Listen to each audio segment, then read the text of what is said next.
Baik teman-teman, assalamualaikum warahmatullahi wabarakatuh. Selamat malam. Masih bersama saya di sini Sahrul yang akan membawakan learning journal mata kuliah peminatan televisi dari kelompok pertama yang terdiri dari 3. Yang pertama Sylvia, Alda, dan Nabil Haidar. Ada 4 pembahasan, yakni yang pertama latar belakang, kedua konsep dasar televisi, yang ketiga karakteristik televisi, dan yang keempat sejarah televisi dan regulasi di Indonesia.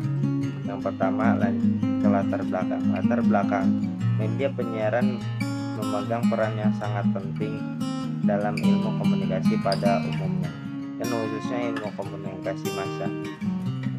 Media penyiaran juga yaitu banyak contohnya seperti radio dan televisi merupakan salah satu bentuk media massa yang efisien dalam mencapai audiens dalam jumlah yang sangat banyak. Selain itu, penyiaran sendiri adalah kegiatan memancar luaskan siaran melalui sarana pemancar dan atau media lainnya untuk dapat diterima secara serentak dan bersamaan oleh masyarakat dengan perangkat pertama siaran.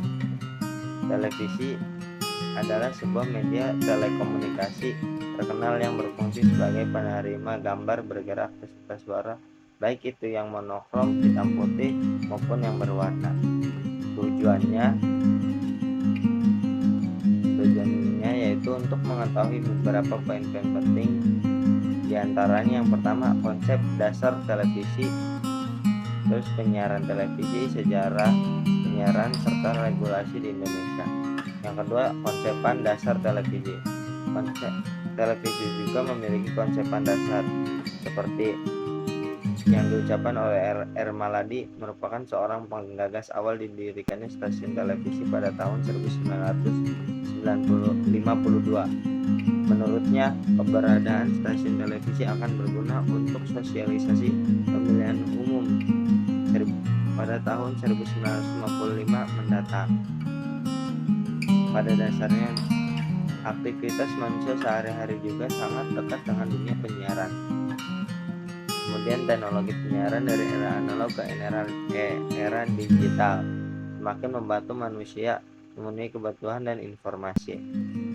Siaran baik radio maupun televisi berkembang menjadi komoditif dengan sasaran khalayak sebagai konsumen. Karakter televisi. Yang pertama, karakternya bersifat secara langsung dan tidak langsung. Tapi kebanyakan televisi bersifat secara langsung itu biasanya live ataupun ketika pemancar itu menyiarkan siaran A, semua daerah terkena siaran A. Yang kedua, periodik. Dan yang ketiga, elektronik. Karakter media penyiaran menurut para ahli. Yang pertama, media yang dapat menguasai ruang namun tidak bisa menguasai waktu. Itu kata Morrison. Yang kedua, teknologi sistem yang dirancang untuk kepentingan transmisi penerimaan sebagai proses abstrak, katakan oleh Raymond W. pada tahun 1975. Yang ketiga, media penyiaran dapat menjangkau banyak khalayak bahkan dalam wilayah yang terbatas, diucapkan oleh MC Kuali. Karakter khas televisi. Yang pertama, audio visual. Yang kedua, berpikir dalam gambar. Yang ketiga, mengoperasikan cara kerja yang sangat kompleks. Nah, yang keempat terakhir nih, sejarah penyiaran televisi. Sejarah penyiaran televisi di Indonesia. Televisi Republik Indonesia atau yang disingkat TVRI memulai sejarah televisi dengan disiarkannya sebagai stasiun televisi pertama di Indonesia pada tanggal 17 Agustus 1962.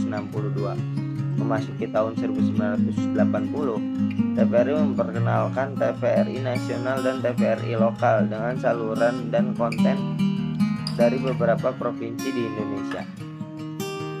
Terus adanya perkembangan ini menimbulkan peluang hadirnya stasiun televisi baru, contohnya seperti RCTI, SCTV, Indosiar, Antv, Trans TV, Metro TV, dan lain sebagainya. Kemudian ini Indonesia memasuki era penyiaran televisi digital terestrial free to air.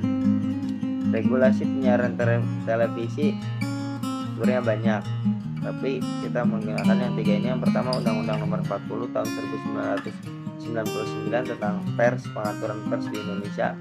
Yang kedua, UU Nomor 6 Peraturan DP 5 2008 tentang pengesahan SK Dewan Pers tahun 2006. Yang ketiga, Undang-Undang Nomor 32 Tahun 2002 tentang penyiaran, pengelolaan media, dan penyiaran televisi. Mungkin itu saja yang bisa saya sampaikan, teman-teman. Kurang lebihnya mohon maaf. Assalamualaikum warahmatullahi wabarakatuh.